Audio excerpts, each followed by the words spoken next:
The roots of civil defense in the Philippines go back to the events of the First World War. Thus, to protect the civilian populace in the wartime events, Commonwealth President Manuel L. Quezon created the Civilian Emergency Administration, which gave birth to the now Office of Civil Defense. Since then, the Office of Civil Defense, being the executive arm and secretariat of the National Disaster Coordinating Council, were confronted by various challenges and went through numerous transformations to accommodate the needs of the changing times. Nevertheless, the OCD remained committed to its mission of protecting lives and properties and alleviating the sufferings of people. However, as hazards becoming more frequent and as it continuously increased in magnitude and devastation due to climate change, the OCD, as a child of a war-torn era, readily expanded its duty from merely civil protection and coordination to orchestrating the disaster risk reduction and management efforts in the national level down to the communities. This ushered in the pursuit of excellence in DRRM through the National Disaster Risk Reduction and Management Council. The last few years have been one of the most difficult times for the 21st generation as the widespread COVID-19 pandemic dramatically challenged humankind. Amidst these trying times, the men and women of OCD, as the prime movers of disaster risk reduction and management, continued to rise above the distressing global health crisis and carried on with its resilience-building initiatives. On its 68 years of service to the Filipino people, the OCD proudly presents to you a few of the epic people working behind the agency's glory. Enjoy ko yung mga trabaho ko, pag-stay ko dito. Kasi masaya dito sa OCD. Masaya na mahirap. Maski signal number 3, nandito kami sa trabaho. Nagagawa ng paraan para makapasok ka. Uuwi ako sa bahay, magbibihis. Babalik ako sa opisina para makapagtrabaho. Kasi mahirap na kailangan ka dito eh. Kailangan ng service mo sa mga tao. Natutulungan mo din sa mga nasasalanta ng bagyo. Ganun ang trabaho. Pag ikaw kasi ang pumasok sa mga ganyan sa disaster, uunahin mo talaga pagtulong sa mga kapwa. Kung paano sila matulungan. Payanin ko muna yung pamilya ko, may time naman din kami. Sa tingin ko, ang memorable experience ko sa OCD bilang employee ay yung kahit na na-assign ako sa iba-ibang division o section, naging committed ako sa trabaho, naging honest ako, tsaka I made sure na yung mga boss ko ay pagtitiwalaan nila ako. I think the epic core values are part of the daily grind of every civil defense employee. But the key to unlock these core values, I have realized this over 20 years, the key is passion.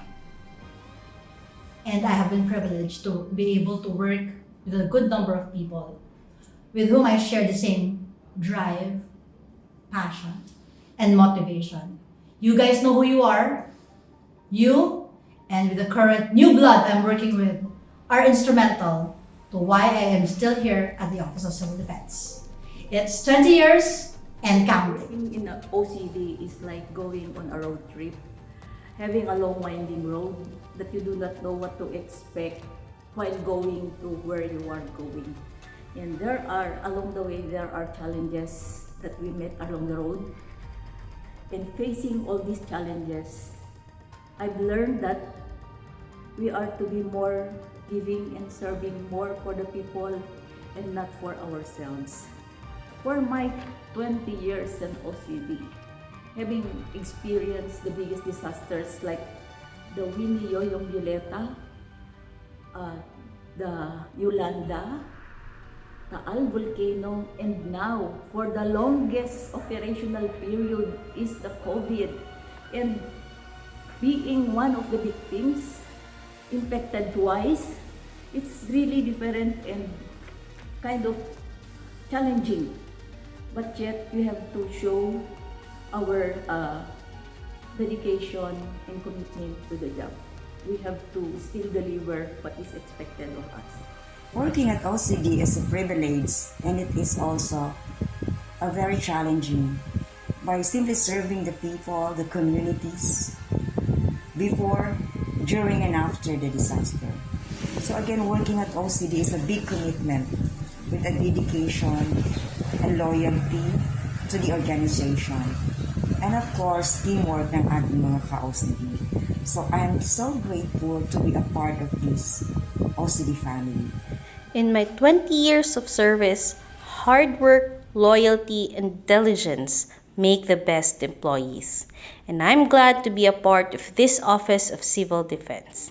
For our epic core values, excellence, we achieve our targets for APB-related activities, professionalism, every day when we deal with our clients and even our coworkers, integrity, we perform our duties even without receiving anything in return.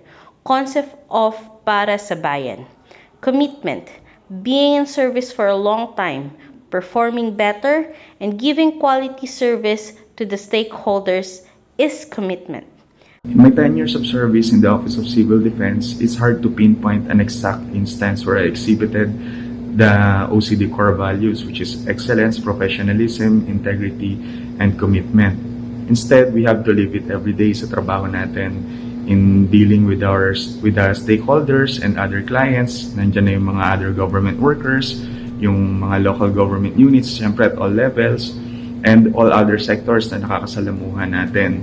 And also, our relationship with our colleagues on how we treat them and respect and the courtesy we have to extend to them. Also on how we carry ourselves as part of the public service. Dahil every time we interact or we do something, lagi-lagi natin tatandaan na dala natin yung pangalan ng organisasyon natin. Ito ang pinakamagandang araw ko sa OCD.